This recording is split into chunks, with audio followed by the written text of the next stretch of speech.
Hello, good morning বন্ধুরা। আজকে আমি তোমাদের করে দেখাবো উচ্ছে দিয়ে তেলাপিয়া মাছের পাতলা ঝোল। তো প্রথমে আমি মাছটা ভেজে নিলাম, তারপরে সেই কড়াইতে সর্ষে ফোড়ন দিয়ে দিলাম।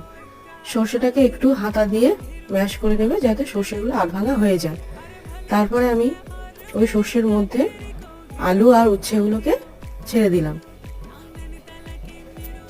দেওয়ার পর উচ্ছেটা আর আলুটাকে ভালো করে একটু নাড়িয়ে চাড়িয়ে তার মধ্যে দিয়ে দেবে লঙ্কা বাটা, তারপরে দেবে নুন,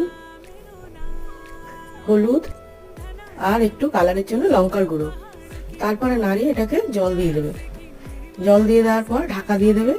দিয়ে যখন ফুটে যাবে, সেদ্ধ হয়ে যাবে আলুগুলো, তখন মাছগুলোকে দিয়ে দেবে। এইবার ঝোলটা একটু ফুটে গেলেই রেডি হয়ে যাবে আমাদের উচ্ছে দিয়ে মাছের ঝোল। তোমরাও এইভাবে ট্রাই করে দেখতে পারো। ভালো লাগলে কমেন্ট করে জানাবেন।